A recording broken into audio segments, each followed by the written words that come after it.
Jeff for, oh, wait a second, it just said, sorry about that. Okay, I've known Jeff for a few years. We usually would meet at different shows around the Bloomington and say hi, and but this is what, that was about it. But Jeff is the Ruth N.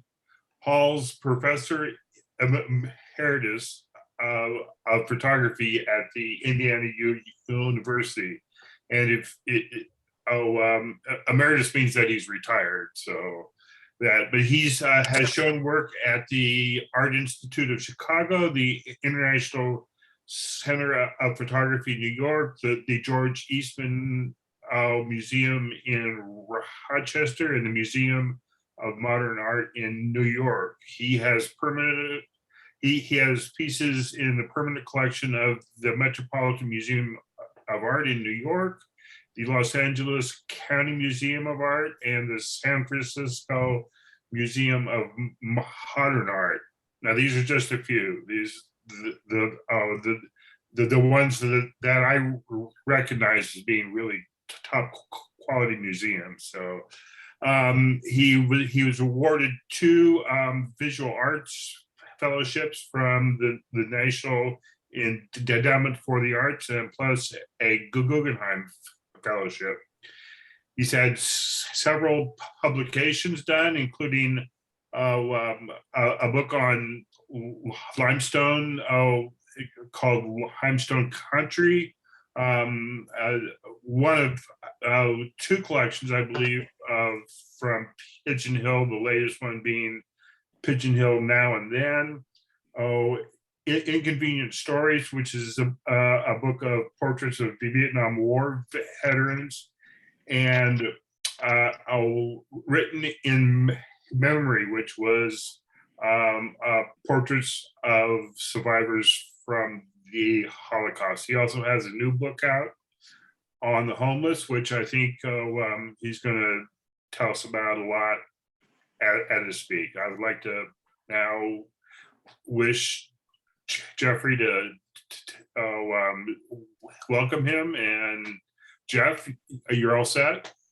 Okay. Should I just share the screen? Probably, yes. That works. Okay.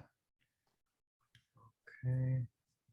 Oops, I hit the wrong thing. I need to run my. Here you go. Second. Yeah, I gotta get out. Let's get this out of here. Okay.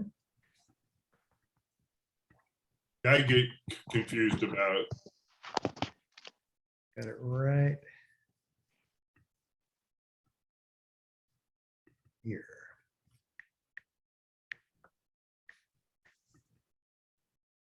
Okay, we'll go run this puppy.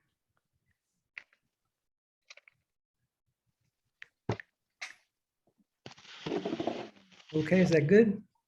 Yeah. Okay. Speak a little louder, please. Okay, just making sure that the screen is properly shared and you can see it. Yes. Yep. You're good. Yes. Okay. So, well, let's see. Okay, so I'm going to start here. I'm going to walk us through a few of my projects from start to finish here, ending with the new Faces of Homelessness book and exhibition. And first thing I'd like to say is thanks for having me. It's been quite a few years since the last time I spoke to this wonderful group. I miss my days in Bloomington very much. Retired 6 years ago and moved to Chicago. Still have lots and lots of friends down there and lots of fond memories. So let me take you back to, because I want to talk a little bit about my passion for image and text combinations. This is a book that I did for my thesis. I went to graduate school in Rochester at Rochester Institute of Technology because they had a really good photography program and a really good printing arts program.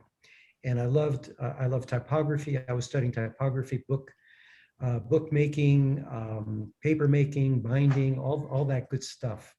And this was my thesis, my MFA thesis, which was a handmade book, a small edition of them, quarter bound in leather.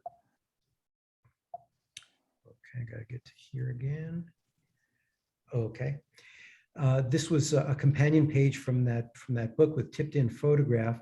I was working with a 5x7 view camera at this time and printing my negatives on gold toned printing out paper, which was the paper of choice in the late 19th century, early 20th century, before developing out papers became the dominant mode.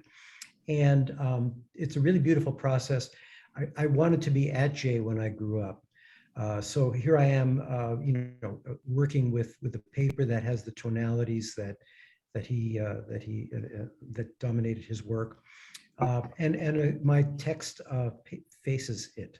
I kept my writing and my photographs very separate in these days. And another thing is that after I finished my graduate work, actually in my last year of school, I got a job at the George Eastman House, which, as most of you know, is the world's largest collection, most important collection of photography. And I eventually ran the dark rooms, and I was able to print negatives by the Lewis Hine and Alvin Langdon Coburn and Aaron Siskind, and learned an awful lot about photography and the history of photography, just absorbing all that I was seeing. So I was teaching part-time at the University of Rochester, and I decided that I really liked teaching. And somehow I managed to get a job at Indiana University teaching photography. I replaced Henry Holmes Smith, a legendary teacher who started the program at IU decades before I got there. And a few years, by this point, I was working with an 8x10 view camera and printing on contact papers, Azo particularly. And somehow, through a painter named Ron Markman, who some of you may know, I was introduced to Scott Sanders in the English department. Scott was teaching creative writing.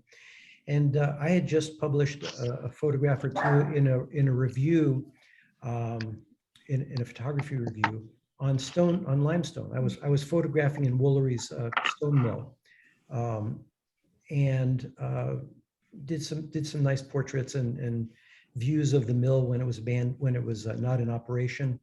And I just loved those photographs. And I was introduced to Scott because he had just published in a literary review an essay also on limestone.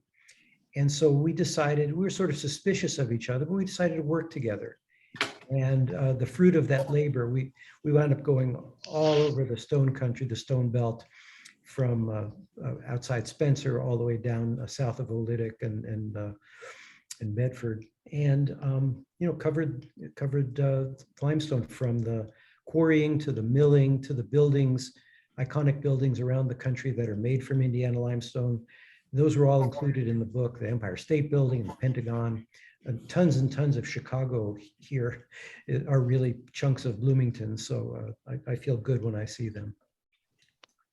So I was a straight photographer, a modernist photographer, and I embraced that. But I wanted to do something with my writing, but I didn't know how to make the writing and the pictures go together. Some of you may remember we had an exhibition in the Fine Arts Gallery at the School of Fine Arts, which is now the Grunwald, of paintings by folk artists from the American South. And the one on the left is Howard Finster, and the one on the right is Sister Gertrude Morgan. And these untrained artists, who were actually quite excellent visual artists, figured out a way to combine writing and pictures. And when I saw that show, a light bulb went off, and I was like, yeah, I could do this. I could do this with my photographs. And so I did. This is the first photograph that I wrote on. It's a portrait I did of my dad. And it was just dealing with my memories of my childhood with my father and the things he had told me. kind of my legacy. I was literally looking up at him when I made the portrait, and it was a way of kind of paying homage to my father. And so I just had grabbed a pen and I wrote all over the 16 by 20 photograph, which you can sort of see was a split toned. That there was this paper that we all use called Agfa Portriga. It was a chlorobromide paper, and if you selenium toned it in a very concentrated selenium solution, the dark tones would turn reddish brown, and the midtones would turn sort of green, and it was just this beautiful split color. And so I wrote on this print, and I just gotten this pen that I bought at the Pygmalion's, and it was supposed to be archival. It turns out it wasn't. It was it didn't last. The black turned brown, and so I had to figure out, well, what can I write with that will last as long as the photograph? And that was I wound up using a repeatograph that I also bought from Pygmalion's and carbon ink, which will last forever and a day. Kind of gruesome image. This man was a murderer who was executed and his body donated to science. So it's in Jordan Hall in their specimen room. And I took it out of the glass container, the glass brick that it was in formaldehyde, and I dried him out and put him on a metal tabletop and did his portrait. What I want to say here is that this is called Police Days, and it's a series of vignettes of my time as a police photographer. And so after I graduated from college, I went to Europe briefly to study in art school in Antwerp. And when I ran out of money, I came home, and I was lucky because I learned how to print color, which was unusual in those days in the 70s. And so I got a job as a police photographer because the police photography was shifting from black and white to color, and they had a hard time finding anybody who could print color. So I got the job, and for 2 years almost, I was doing mugshots and crime scenes. And I saw things that I had never seen before, and photographed things I had never photographed before. And it was really quite an experience that stuck with me. And when I saw this fellow and photographed him, it brought back all these memories of my police days. So after Stone Country came out, there was what happened. There was a graduate student from the English department named Ellen Marks, and she was murdered. She was living in a lean-to up on Pigeon Hill, which maybe you all know is West 11th Street. It's the other side of the tracks. It's where the Section 8 housing is. And it was also filled with a lot of small bungalows and shacks. And I remember Jerry Yulesman, the legendary photographer, told me when he came to graduate school at IU, Henry Holmes Smith made all the students, including Jerry, go photograph up there, do documentary style photographs like Walker Evans. I have bad news on that front. Jerry, I just found out, died today, which is very, very sad. And for all of us, not just in the IU world, but for all of us in the photography world and the world, he was a lovely man and great artist. But anyway, so Ellen Marks was murdered. And if you remember, her, it was like 1986, I think, her head was never found. She was decapitated. They cut off her hands. He cut off her hands, and they never found those parts. Eventually, they captured the murderer. But, with my interest in police stuff and crime and punishment, I was curious, well, what's going on up on Pigeon Hill?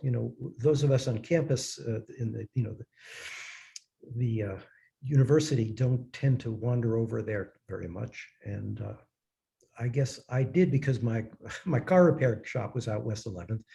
And I drove by and occasionally ran into people who were on the hill, and I became interested in it. And because of Ellen Mark's murder, I started photographing up there. I would go every week, and then I'd go back the following week with a box of prints, and I would give away free photographs. And so I became picture man. And I would ask people, did you know Ellen Marks? What do you think happened to her? And so I met this guy, Kenny, and he said, I was married to Ellen. And I was like, huh? He said, yeah, I was married to her, because there's a Sioux custom. I'm part Native American, and if a woman crosses the threshold of your teepee, of your tent, you are as man and wife. And he said, you know, after the murder, I was so broken up, I built a robot of Ellen to help the police catch the murderer. Would you like to see it? Well, yeah.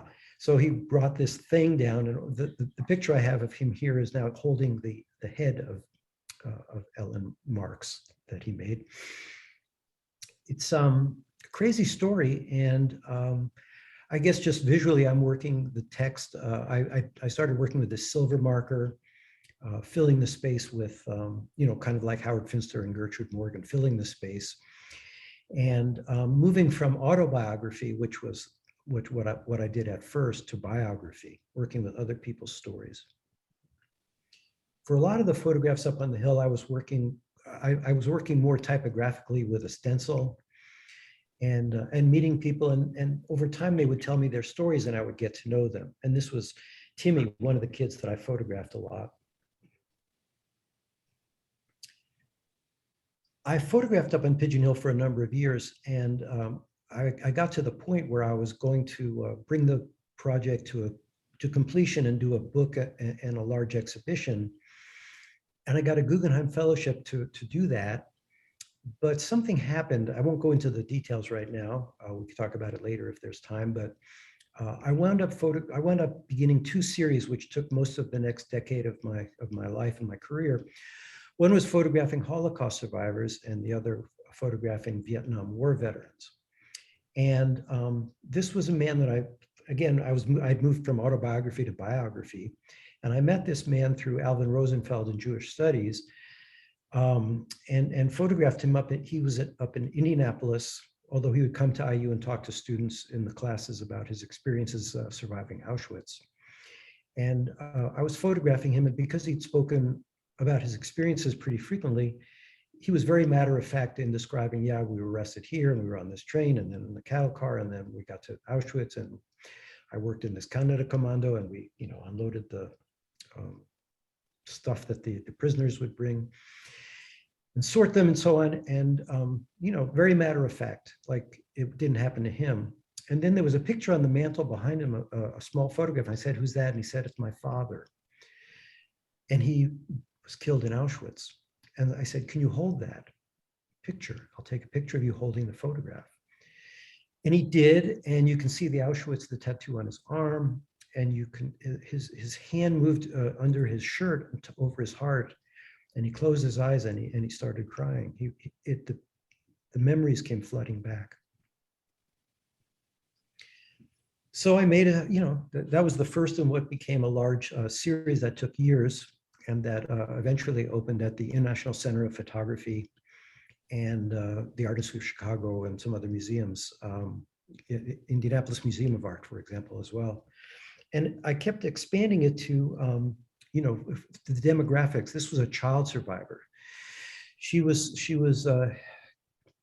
born in Poland, and when the war broke out, her earliest memory is there's a roundup in the ghetto, and her mother panics and she runs up the building, up the stairs in their apartment, and the kids follow her. She gets to the third floor and she jumps and kills herself. And so then this Ida became,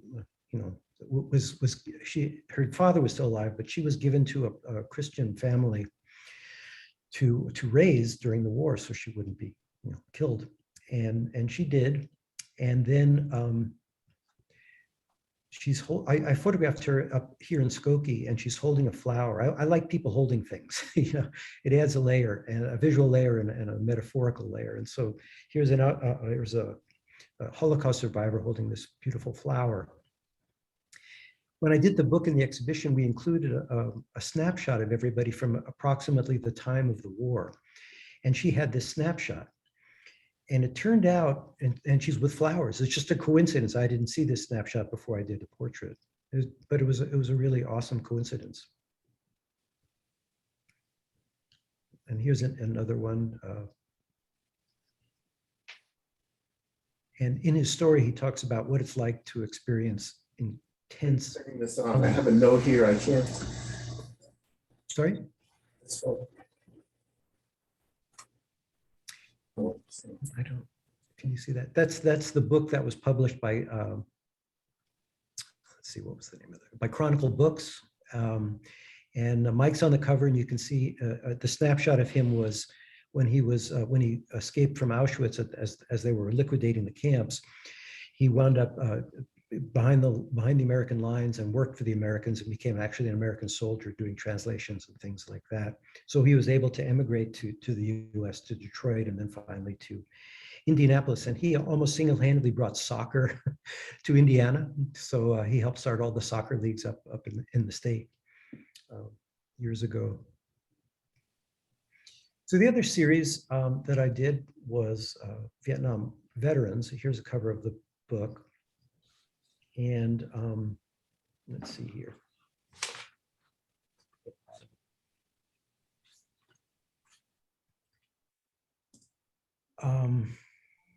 Let's see.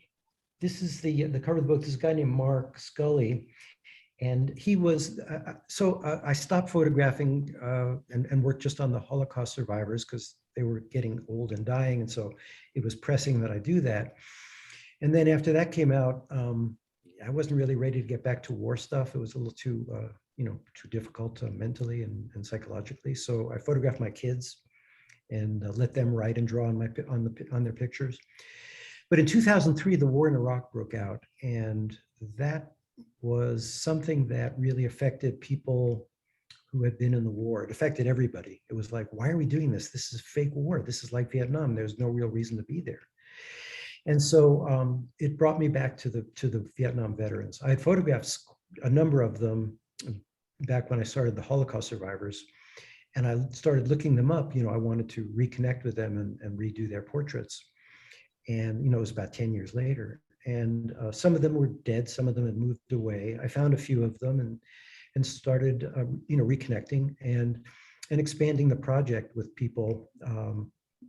Again, starting in Bloomington, out to Indianapolis, through Richard Luger, who actually you can see wrote the afterword of the book, worked with veterans across the country. There's another veteran who these are combat veterans, and he was in some really serious firefights.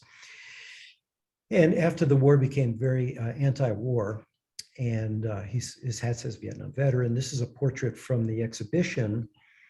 And in this series, I also had them include a snapshot from their time in Vietnam. I didn't have the text integrated. It's not written on the photographs like my autobiography or my Holocaust portraits, but rather a text panel, and I could use my skills in typography to make these things. And I was sort of channeling the Maya Lin monument in Vietnam War Memorial in DC, as like a carved stone, piece. And then,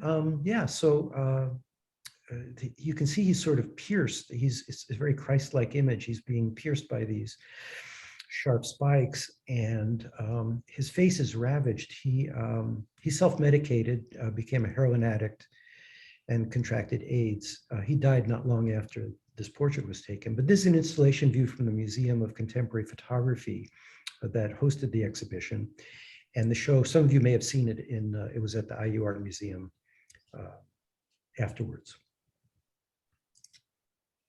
So when the show was at the IU Art Museum, some of you may know John Linnemeyer. He's a very close friend and was in the book. He's a Vietnam veteran who was shot during the war and almost died.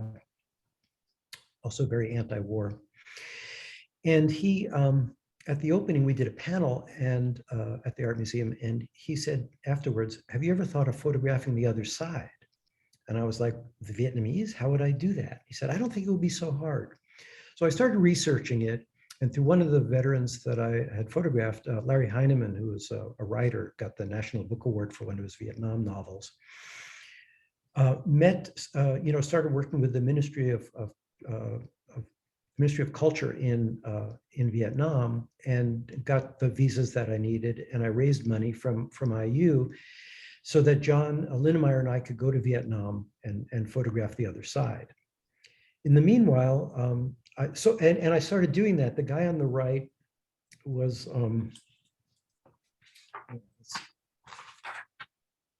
his name is No We Fat, and he was a major colonel who led NVA troops attacking an American base just south of the demilitarized zone during the Tet Offensive in '68. You can see his, when John and I went with, to photograph him with the Ministry of Culture representative, he gave us he offered us a bowl full of oranges that came from the tree in front of his house, his apartment. And it looked to me like a hand grenade. So I said, would you hold that in your hand? And you can see that he's offering us this gift, this fruit, which represents life. And his other hand is completely messed up. He's only got 3 fingers, and they were reattached. They were blown up by a grenade in one of the firefights. And what became really interesting was pairing these images. So I was working with, here's this guy, Owen Mike, who is a Ho-Chunk Indian from Black River Falls, Wisconsin. And I love the parallel lives. They both were in the same place at the same time, maybe even shooting at each other. And this was a pair. The guy, Tom Sherman, lived in Michigan City. He led a squadron of B-52s during the Christmas bombing of '72, when we were trying to get the North Vietnamese to the peace talks in Paris. And he actually died not long after I did the portrait. He was clearly had some post-traumatic stress issues. He was, his feet are purple. He was smoking, he was chain smoking the entire time. And I paired him with a photograph of a woman who in Hanoi, whose family, when during the Christmas bombing, the people would go out into these makeshift bomb shelters in front of their homes. And one of the bombs from these B-52s hit very close to their bomb shelter, and her entire family was killed, and she had her back broken, and she was in the hospital for months and months. When we were in Hanoi, I asked, and we saw this, she is standing in a memorial that was to the people who died during that Christmas bombing raid. And there's these beautiful statues there, and people light candles and make offerings. And I said to the guy I was with from the Ministry of Culture and Foreign Affairs, can you find somebody who was here the night that this happened? And he came back with this woman, and I photographed her. And I found out she was, that was her house. That was her house that was blown up at that time, that they kept in that condition. And there's the cover of the book, Mark Scully in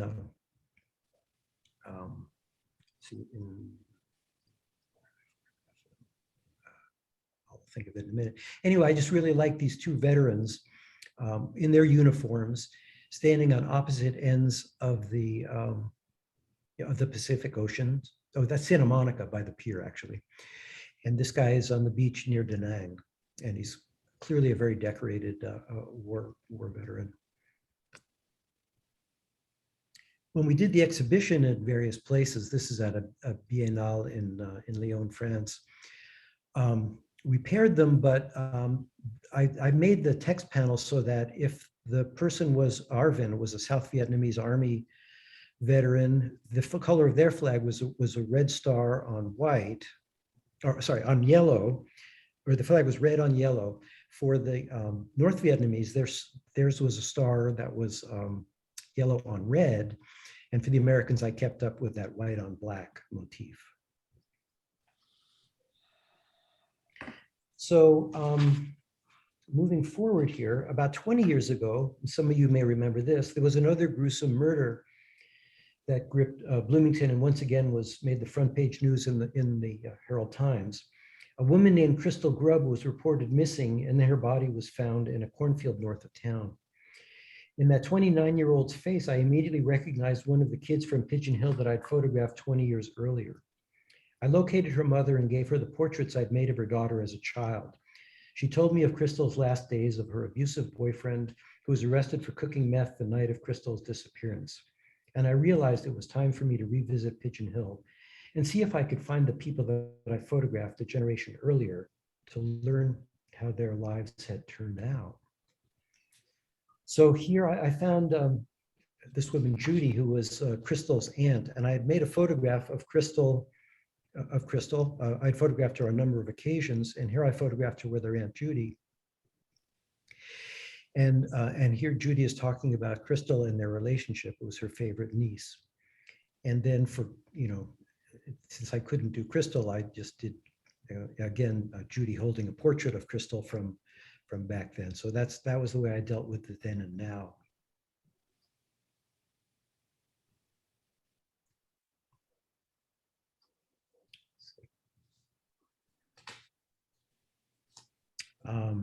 Timmy, you remember I showed you that one where I had the stencil one. Here this is my then and now series. I went back and photographed and changed the way I did it. I was handwriting the text from the story that he told me about, about his vision as a kid, his dreams as a kid to be a sprint car racer. I don't know if that dirt track is still south of town on the way to Lake Monroe, but that was his dream, was to race one of those things. But in fact, as he grew up, he wound up in prison. Here's the story that's written on the portrait that I took of him in prison. It's Timothy at Wabash Valley Correctional Facility, 2012. I'm serving a 2.5-year sentence at Wabash Valley for non-support of a dependent. It's my 3rd time for the same offense. I'm supposed to get out on work release in April. And the image raises questions about the criminal industrial complex.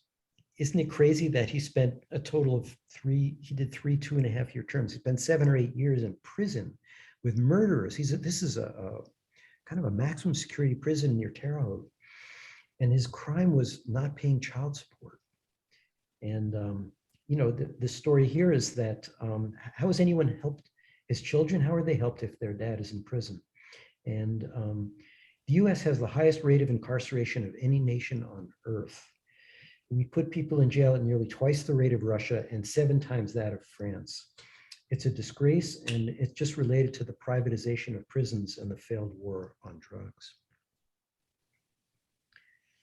And this was a guy that I met. So Kevin, after he was shot, Pigeon Hill, 1988. So I went to one of the houses up in the projects in Crestmont, and a guy that I'd photographed a number of times said, "Hey, I got shot. Can you take a picture of my wound?" And I'm like, "Yeah." He said, I tried to get the police to press charges, but they wouldn't do it. So I know you were a police photographer. Take a good picture of me with my wound, and I'll take it to the prosecutor. And that's what happened. The guy was prosecuted and got 2.5 years for shooting Kevin. And here's his story. A guy named Dirk shot me with a .410 shotgun out at Lake Monroe. We'd all been drinking. I heard the pow. I looked down and saw blood covering my leg. I used my shirt as a tourniquet. I'd just gotten out of the Marines. I took your photograph of my wounds to the prosecutor, and it was used at the trial to convict him. He got 8 years and served 1.5 years. And on the right, I'm 50 now. I was almost 25 when I got shot. When I look at this scar, I feel I'm blessed. I spent 3 days in the hospital thinking I could be dead, and this 3rd day would be my funeral. In that instant, my life could have been over. It made me think how important my family was to me. It also made me think, if I can survive this, I can survive anything. And here's a guy named Danny Hayes. Some of you may recognize him riding around town on his bike. He became homeless years after I photographed him. And the reason mostly was because he has disability. He was in a car wreck by Cascades Park. Not a car wreck, a motorcycle accident, and he told me he left part of his brains on the road and has disability, and it's hard to hold a job. So he became homeless, and in the photograph on the right, he talked about what it's like to be homeless and how dangerous it is in the winter. So that's actually at the 7-Eleven up on Pigeon Hill. And here's my favorite person, Wendy, and I'll read you her story. On the left is Wendy on Illinois Circle, 1990. I was only 4 when I saw my first stabbing, a drug deal gone bad. I knew I had to be tough just to survive on Pigeon Hill. My mom was a nurse, but she got into drugs and left when I was 9. Odds were I'd have a kid by the time I was 15, like many of my friends. But I didn't want that. I wanted to get off the hill. On the right, Wendy at Lions Raceway, 2013. I live out in the country with my husband, Luke, and sometimes my daughter. She has a more protected childhood than I did. I'm employed as a water quality engineer at the Indiana American Water Plant in Terre Haute. It's a 54.4-mile commute from home to work each way. I've taken up drag racing on the weekends in a 1973 Plymouth Scamp that Luke modified for me. So she's a hero. She was able to overcome the adversity of her childhood, growing up with that violence and poverty. So I put her on the cover of the book. She's as tough and smart and sassy and wonderful as a person as you could find. Just take a little step back here. At the same time that I was working on the Pigeon Hill Then and Now, I worked on another Then and Now project, which was the Stone Country, you know, this thing I started with Scott years ago. The IU Press that published the book originally had sold out, and they went into a couple of reprints. And years later wanted us to do a new edition of Stone Country called Stone Country Then and Now, with a bunch of, you know, the greatest hits from the earlier book and Scott's writing from the earlier book, but all new photographs and all new writing as well to mark what had happened in the 30 years since we did the original book, how the industry had changed. And that's what we did. Here's I'll just show you this one. So this is the block marker, my favorite photograph from this series, showing, you know, it's kind of man in nature. This guy is pushing blocks around so that they can be stacked up and they can take them. He marks them so that they know where in the bed they came from, so they can match them when they get to the mill. And when we did when we wanted to do the reprint, you know, the new version, I contacted Patsy Fell from Hoadley Quarry, which is still there. And I said, Patsy, you helped me, you know, get into your quarries and mills back in the day. We're doing a new edition. Can you help me? Is there anybody that was in the book from back then that still works for you? And she said, well, the guy on the cover is working at a quarry in Maple Hill, which is just south of Bloomington, and right by the Beeline Trail. And tomorrow is his last day at work. He's retiring. And so, of course, we went and photographed him, and for his retirement party, I gave him a copy of the print on the left. And you can see the way they do things changes. It's all more mechanized and safer, and a lot far fewer workers to do the same job. So I'm going to bring us back to Danny. I photographed, when I did the Then and Now, I went back and I was working with digital capture. Everything before that was film.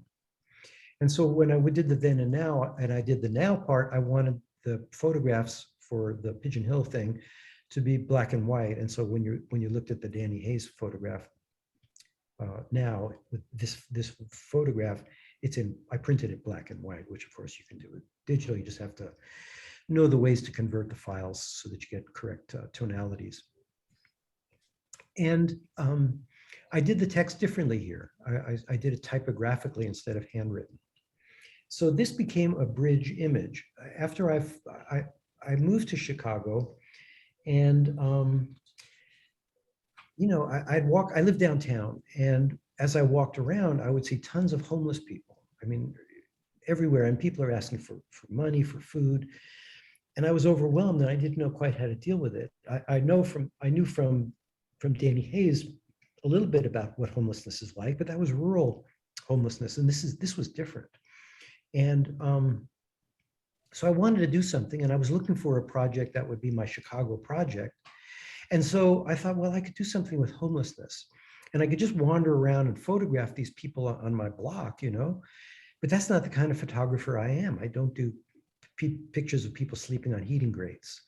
I really require informed consent. I want the people who I photograph, and it came really out of the original Pigeon Hill project. I wanted people to know who I was, that I was a professional photographer, a professor of photography, that I was doing a specific project, that I wanted them to be involved in it, and that they would get a book and a print as a result, of participating, and that they would be able to tell their story. So I went to, I studied up and I found some homeless agencies, some organizations that work with the homeless on a professional level every day. And I found one called the Chicago Coalition for the Homeless that was the best of the bunch, as near as I could tell. And I contacted them, and I just sent an email just out of the blue to their executive director named Doug Schenkelberg. And I said, Doug, I moved to Chicago, and I would really like to work with on a project with homelessness. And I sent him some links to the work I had done previously with Holocaust survivors and Vietnam veterans, and of course with Pigeon Hill. And he said, let me arrange a meeting with my staff. And I went to the meeting, and I brought a copy of Pigeon Hill, and they passed it around. And they said, we'll help you, we'll partner with you. We'll introduce you to people, and you can photograph them, and we'll make sure that they're, good subjects for your study.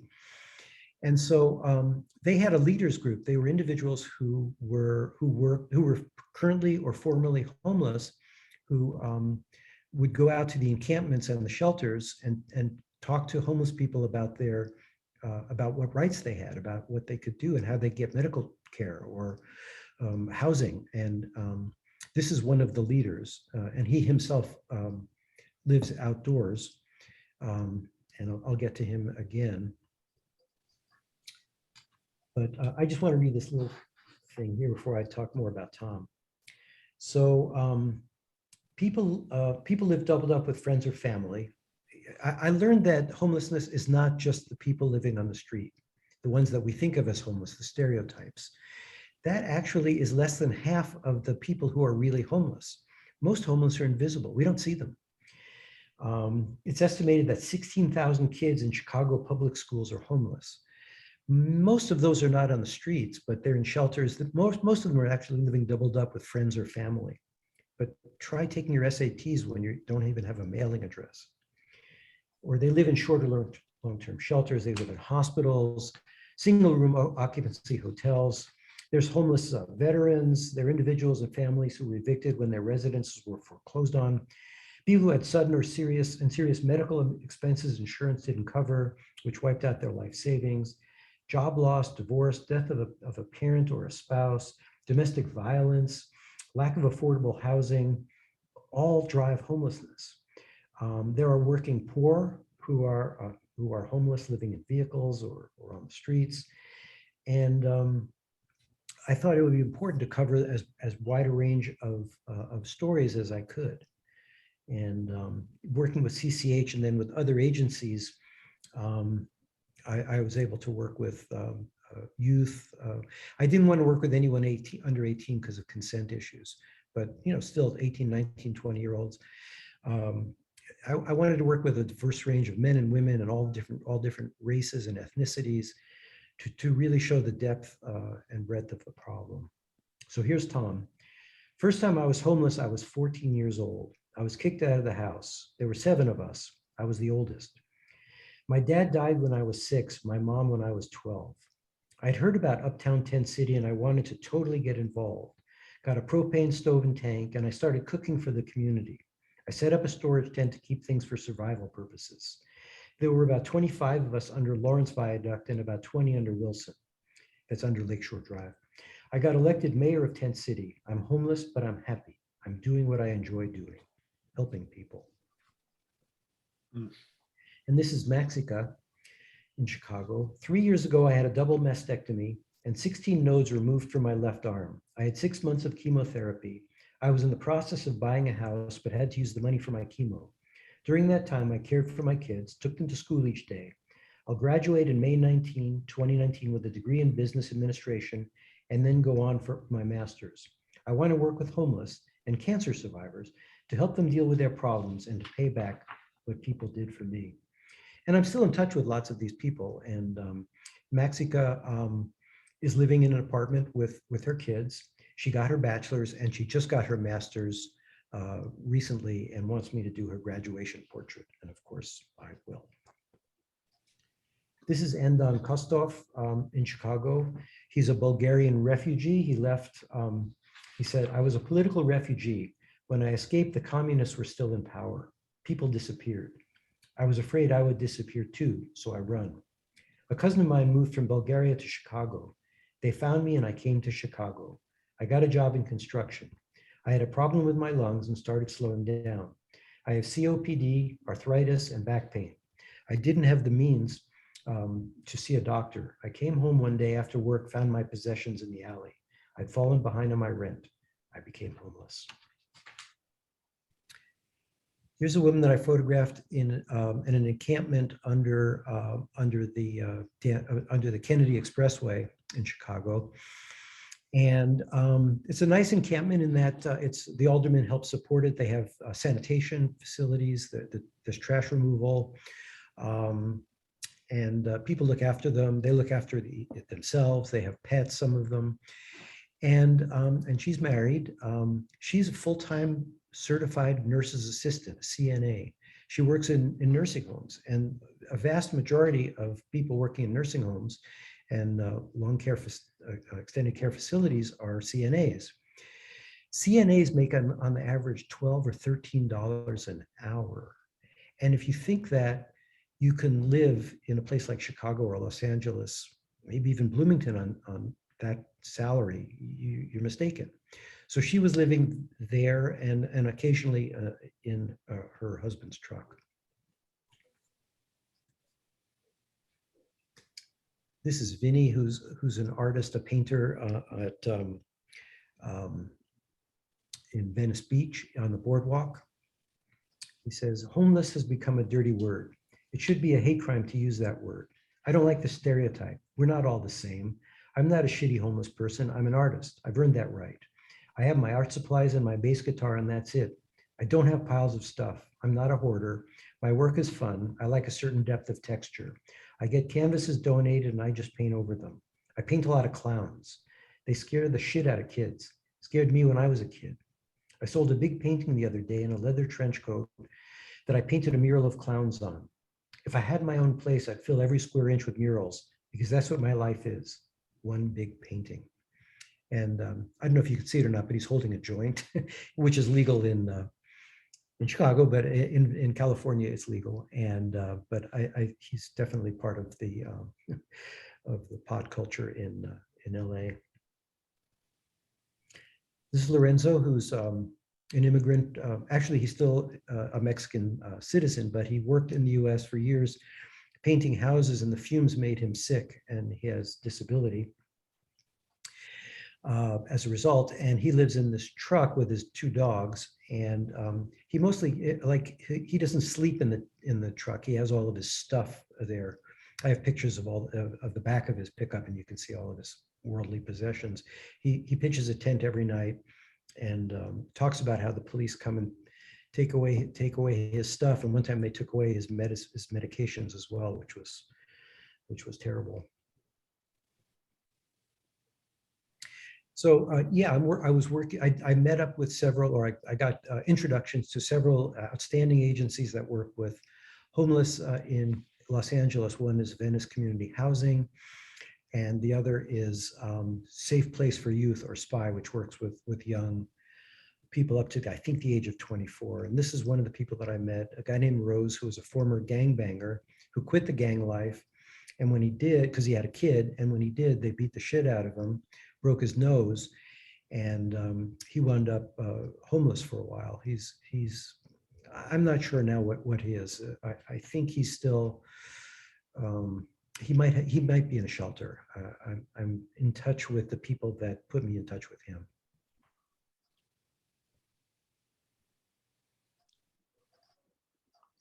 This is Cecilia, and I love this portrait. It's a triple portrait. It's her, and she's standing next to a mural of Our Lady of Guadalupe, of the Virgin Mary, and she's wearing a Virgin Mary, Lady of Guadalupe t-shirt. And just as it happens, I'd been photographing her for a few hours, and her jacket, we were outside, it was cold, so her jacket was zipped up. But she got to this wall and she unzipped her jacket and revealed this portrait that she was wearing. And it just totally made the photograph. There's so much depth there. There's the portrait and the portrait and the portrait.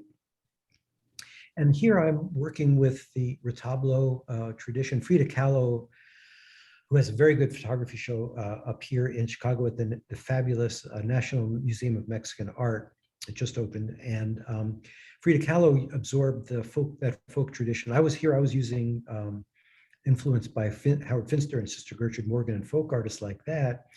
And Frida Kahlo was influenced by the retablo tradition, by the Mexican folk artists, who basically what it is I have one behind me, but I don't think you can see it, but I'll show it to you when I'm done with my presentation. I actually own one of these little retablos. So basically I created a little text block. You know, I began to learn how to use Photoshop as a text tool. It's not the best text tool, but I beat it into submission. I was able to do everything I wanted to do with it, everything I was able to do with hot metal type and more, and able to combine it visually into the photographs, either with text panels or fitting it into open spaces like this one along the river. I left home, this is Nicholas. I left home at 15 and was brought into Mercy Home for Boys and Girls. Actually, let me go back here because, well, no, I'll get back to her too. I was brought into Mercy Home for Boys and Girls. They had a rigid structure, which has helped me. I take my academics more seriously. Kate, my advocate, always cheered me up, could turn my frown upside down. I had bad self-worth. I was overweight, didn't want to change as a person, kept to myself, didn't trust anyone. On May 19th, 2018, I began my hormone treatment to transition from female to male and moved out of the group home. I came out in 2017 and everyone was supportive, but wouldn't allow me to get a legal name change or move to a boys' home. I want to be a classical pop musician and be on Broadway. I enrolled in voice classes to develop my vocal range. I'm currently in Triton College as a freshman studying arts and music. My goal is to get a bachelor's in musical theater and minor in voice. I'm currently living at El Rescate, a transitional living shelter in the Puerto Rican Cultural Center. The residents range from 18 to 24. I'm the baby. Since moving there, I got to connect with really good case managers who help in my legal name change and gender transition. So I just reconnected with him last week. I'd lost touch with him in the last 2 years. I did this portrait just as COVID was about to hit. And yeah, in March of 2020. So I tried to track him down with the contacts, his email and phone, but they didn't work. And I somehow managed to reconnect with him on Facebook. And he's doing great. He's in university at Southern Illinois University in Carbondale and thriving. This is Char. Also somebody I reconnect with is out in Los Angeles by Gold's Gym in Venice Beach. And she says, I want to get off the streets like everyone else. It's not fun to have people look at you like they do. One time I was just walking when a man called me garbage. It made me really depressed. But she talked about going into the shelters. She didn't want to because she and her husband would be separated. She and her dog would be separated. The shelters, I mean, there are decent shelters in some places, but some of them are not. And I was out in LA last month and I reconnected with her to give her the book, and she has her own apartment in South Central LA. Good, so some good happy endings. And this is David, and we've become good friends. And let's see here, I'll read his story. I've worked jobs for nearly 20 years, supporting myself from the time I was 18.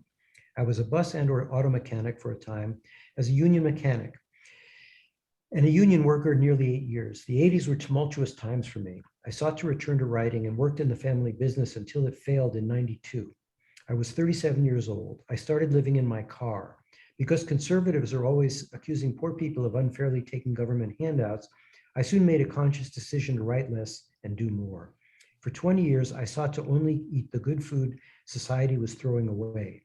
80% of my meals were coming from dumpsters. As work, I've organized 4 different food not bonds collectives. I found myself sleeping on the street and living with even less. When I was a working class bus mechanic and a typical American consumer, I would go to a market, buy foods advertisers wanted us to eat, and my health was not good. But as a homeless person, I discovered eating from dumpsters of wealthy people's organic grocers was healthier than the food marketed to the average American. With or without a house, if you are not comfortable living as a giver, you are homeless. And so we've become good friends. And this actually, his tent was pitched right behind Google headquarters in Venice. I'm going to try to wrap it up here, but Melody is a Native American. She was a veteran of 2 combat zones, and was date raped at a hospital. She was a corpsman in the Navy. She was date raped by a fellow corpsman, and when she tried to report it, she got dumped on, and people said, "You're a liar, it was your fault." And so she wound up with post-traumatic stress and drifted in and out of homelessness. She wasn't on the streets. She was more in shelters and living doubled up, but she had kids. Her relationship with men, they were always abusive. And she eventually came back to Chicago, where she was from. And she is doing great now. She has turned it around since I did this portrait. We also stay in touch. She's the executive director of the American Indian Center in Chicago, which is a national organization. She just got remarried, and her kids are in college, and she just put a down payment on a house. And this is Ronald, who experienced COVID. He was in a shelter, a large and not very nice shelter, which he talked about in his story. And he'd worked his whole life. He lost his job when there was a change in administration at Loyola, where he was working as an academic advisor, and stayed with a sister. He lived doubled up, and then eventually decided, I can't do this anymore. Lived in a shelter, which wasn't very nice, and caught COVID. And they took some of the COVID people and isolated them in hotels in Chicago so they wouldn't spread the disease. And subsequently, he got an apartment. And again, he's doing great. He lives in his own apartment, which is an SRO, but quite nice. So the book came out recently. It was just released a month ago in the US. Published by Kara Verlag, a really good German publisher of art photography books. They do some of the best books today. I'm thrilled to be working with them. Christoph Irmscher, who some of you may know, he teaches, he's the head of the Honors College at Indiana University. And he wrote an essay, and Jenny Elshamy, who I've known for years and years, is a graphic designer, also teaches at IU, and she did the design for the book. So here's Tom holding a copy of the book recently. He was thrilled to get it, and he has an apartment that has bed bugs, so he hasn't been staying there. He's been staying back at the encampment under Lakeshore Drive. But he's still the mayor of Uptown Tent City. And here's Cecilia, and this is at an opening at Catherine Edelman Gallery here in Chicago. And Cecilia came to the opening, and she was the one who talked about how hard it was to live to live doubled up with her parents and with her kids, and how she really wanted to get a job and finish her schooling. And in the intervening 2 years since I did the portrait on the left that I discussed, she has her own place. She's got a job, and she's doing fabulous. So she came to the opening and talked about her experiences being homeless, but again, not on the street, but living doubled up, leaving an abusive relationship. So domestic violence is a large driver of homelessness, and how her life has turned around, and she's doing fabulous. And so she came, talked about that, and let's say there were 50 people at the opening. And there was not a dry eye in the house when she finished her story. It was such a beautiful, everyone hugged her. Everyone was crying. It was beautiful. And here's my friend David, did this last month when I went back. I gave him a copy of the book, and he's got his Be Love thing that he wears. And this is his car. He has a car now, and you can see he was a mechanic, so he attached solar panels, and he's living in the car now. He's not living in his tent on the sidewalk. He's living in the car, and the solar provides the electricity that he needs to heat and cool his car.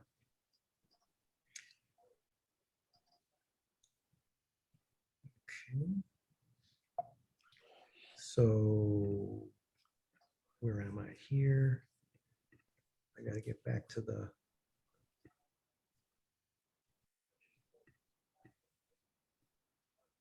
I'm coming. So I would welcome any questions you might have. Let's see, this thing's in the way. I need to get back to the Zoom. Okay.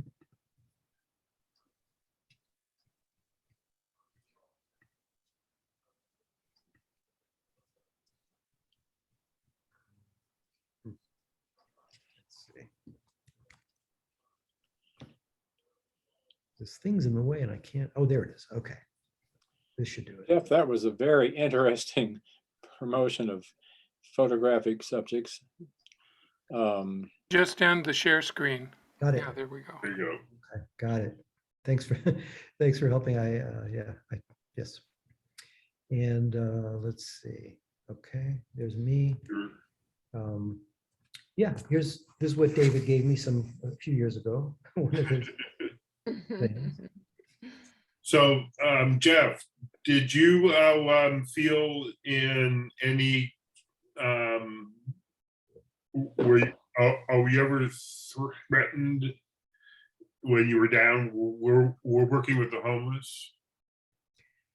So that's a great question. I'm asked that a lot. Is it dangerous? And the answer, I'm sure all of you have had experiences with homeless people, some of whom are very aggressive panhandlers. And I've certainly experienced that because I'm working with agencies. You know, when I first started this thing, it was like when I first started with Pigeon Hill back after Ellen Marks was murdered. I took a really, really, really big student of mine to watch my back because I didn't know what it was going to be like up on the hill. You know, you read the HT, there's all the crime is up on the hill. And, you know, after I'd been doing it for a few months, I realized, actually a few weeks, I'm as safe as can be. You know, I'm not at risk. And, but, you know, when you don't know a situation. So with the homelessness, I don't just march into a homeless encampment. That's not what I do. And again, I'm working more with the invisible homeless who are living in shelters or doubled up or, you know, in their own apartments now, or veterans hospitals, you know, or veterans housing. And so, you know, all of us have experienced aggressive and somewhat threatening. I've been assaulted. You know, a woman for no reason came up and spit on us when we were crossing the street by our apartment. And you know, that's not okay. And frankly, I called 911. You know, she needed help. Her mental illness and or addiction issues needed to be treated. She was going to die on the street. Winter was coming. She would have frozen to death. And so there are the stereotypes, and those people are a little scary. And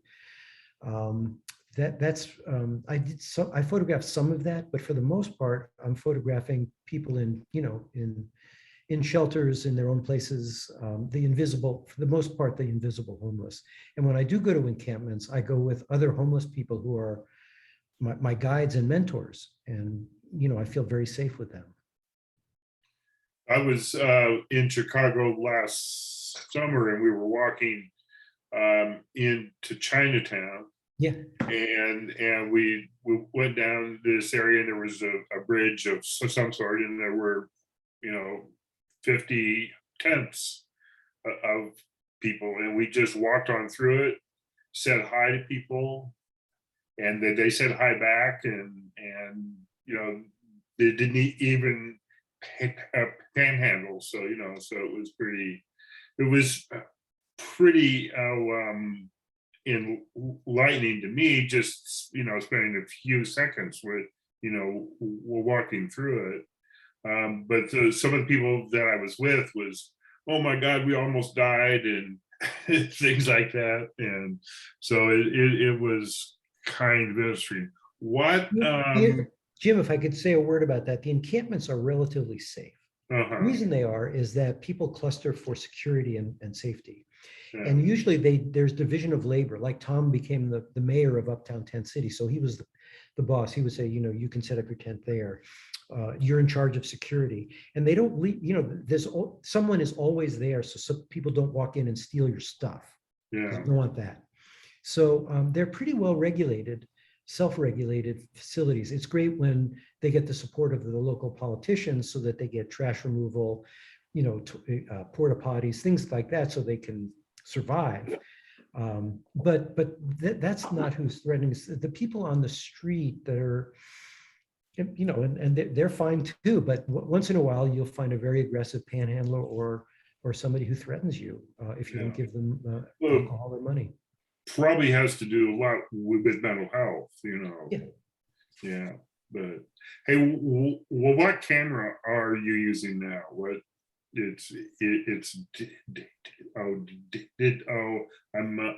I'm pretty sure you're shooting digital now. Yeah. So I've been doing nothing but digital for about 15 years. Mhm. I got the first digital camera for when I went to Vietnam to photograph with John Linnemeyer. It was like 2008. I got what was that? I forget the name of the camera, but it had a digital back on it. It was sort of cumbersome, but it was good. Yeah. 30 some odd megapixel back, which was state of the art back then. But then all of a sudden, a few years after I had bought the camera, they said, we're not servicing it anymore. So if something happens to it, we're not doing upgrades, we're not doing updates, you're on your own. And I was like, I spent $10,000 and 5 years later, it's a paperweight. Damn. So yeah, Kip, you know what I'm talking about. So I got the Hasselblad X1d, Okay. which is a really nice mirrorless camera. It's really light. It's not as cumbersome as the one I had before. And it's nice. It's a 50 megapixel back. It opens at 24 by 30 at 300 DPI. Or 30, Oh, that's pretty small. Yeah, pretty small. And it's nice stuff. Uh, Okay, any further questions you'd like to ask Jeff about his career?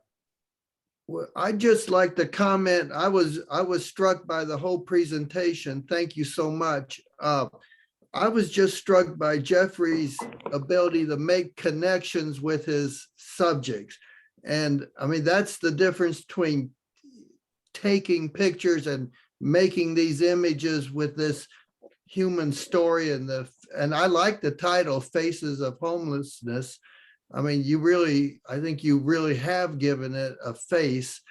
And I just wanted to applaud that. Well, thanks, Kip. I want to say something in a minute about that, but just I'd like to say, if anyone is interested in the book, it's available, any of the online booksellers, Powell's Books, Barnes & Noble, Amazon, of course. And so you can get it that way, or we're going to probably we're planning to do a book signing at either Morgenstern's or FAR in the spring. I don't know how, if I give it the information to Kip or Jim, they can share it with you if anyone wants to come and get a signed copy of the book in a few months. But Kip, I just want to say thank you very much. That's very, coming from you, I'm honored. Kip and I shared an event recently. A good friend of ours died, and I had photographed Charles Sprague, who had been a former student of mine years ago, and Kip had done some beautiful portraits of Charles in his last days, and so thanks for that. Okay, all right.